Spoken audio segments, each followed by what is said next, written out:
Ducci. Hey, Doc, I know people are going to focus on the margin of victory and all, but are you just of the mindset that you just got to get healthy and this thing will turn around? And how concerned are you about the overall health? I'm not concerned about overall health.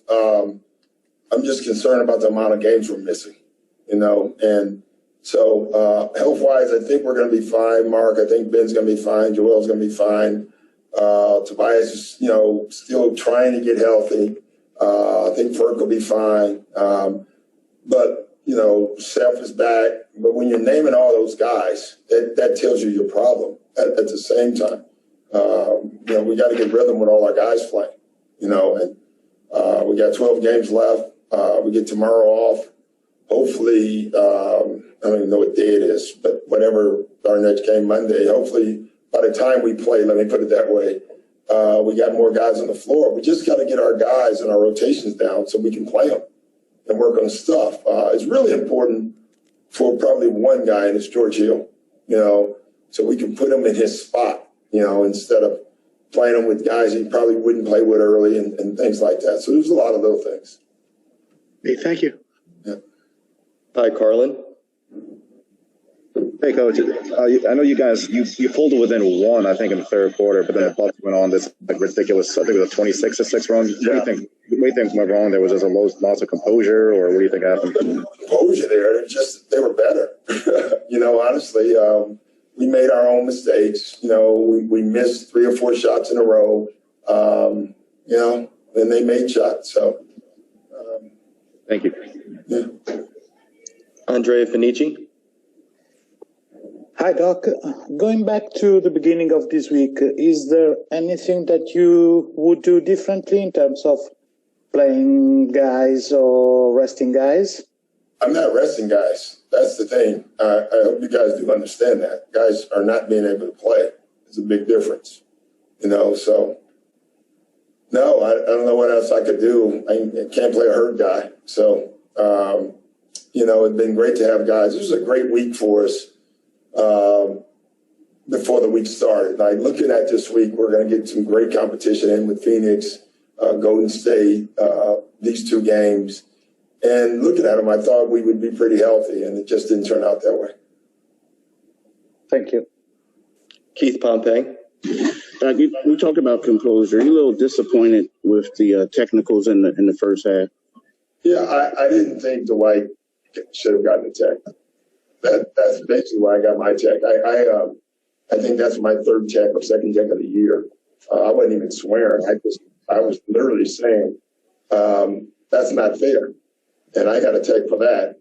Dwight got a tech for clapping, and I thought Dwight's tech was pure on reputation. I didn't think he deserved it. I didn't think he earned it. First of all, it wasn't a foul on the other end that they called on him. There was not another player on the floor, in my opinion, that would have gotten a tech for the same thing Dwight did. Not one player would have gotten that tech. But it just happened to be Dwight Howard, and he gets techs. That's his 5th today. And so now we're on the threshold. Yeah, and that's what I was going to ask you. With this being his 15, the next one is going to be a suspension. Yeah. I mean, we'll just give it. We'll just tell him to get it first quarter next game, so we can just kind of get it out of the way. Okay, all right.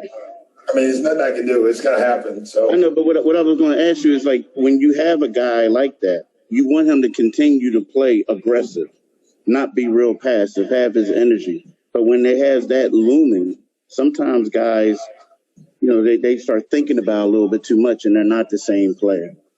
Well, Dwight's not aggressive, then he's not the same player, for sure. So I want Dwight to be Dwight.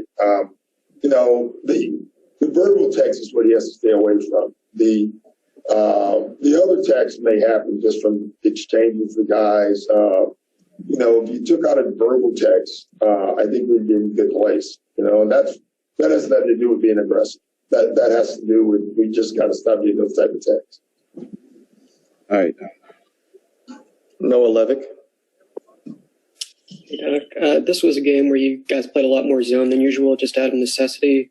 What did you think of how the zone looked, and do you see that as a defense that you might use on occasion in the playoffs? Yeah, I love our zone. I just didn't like it with the guys we had on the floor tonight. I think the best zone is when you have Matisse and Ben on the floor together with our length. Actually, Dwight's probably the better of the five at the zone. But, not having those guys on the floor makes the zone pretty difficult. Austin Crow. Hey, Doc. This game and then also the previous game, it kind of felt like you guys got away from the defensive principles of sort of protecting the corners for three-point shooting. I mean, tonight I thought, the first half they were shooting 36%, I think. So I was happy with that. I thought the game got away from us, obviously, in the second half. But I thought we did a pretty good job up until, silly time tonight. And then everybody got shots. So I wasn't really disappointed in defensively. First half, I thought we were terrific. Mid-third quarter, I thought we kind of, let go of the rope a little bit, and that happened. So you can live with that. Time for two more quick ones. We'll start with Howard Eskin. Doc, there's been different times this year when Joel's been out for different injuries. Obviously, when you get into the playoffs and you get to the playoffs to get where you want, he's going to have to play a lot of games and in shorter periods of time than it's been in the past. How concerned are you? Shorter than the regular season, Howard. What's that? Won't be shorter than the regular season. He'll actually get more rest in the playoffs. You don't play any back-to-backs in the playoffs typically. You get a day off in between every game. So I'm not that concerned. I think Joel's, I think he has built up through this year. I think he's in better shape this year physically. Do we miss too many games as a team? Well, yeah, this year we've missed way too many games. And that's something that we're going to keep working on and change as a group, as a team. But injuries are injuries, and you can't do anything about them. But I'm not concerned come playoff time. I will say this, maybe concerned about endurance. Can we put people up to 40 minutes instead of, 35 minutes? That I don't know the answer to. And that, I would say, would be more of a concern than if guys are going to play.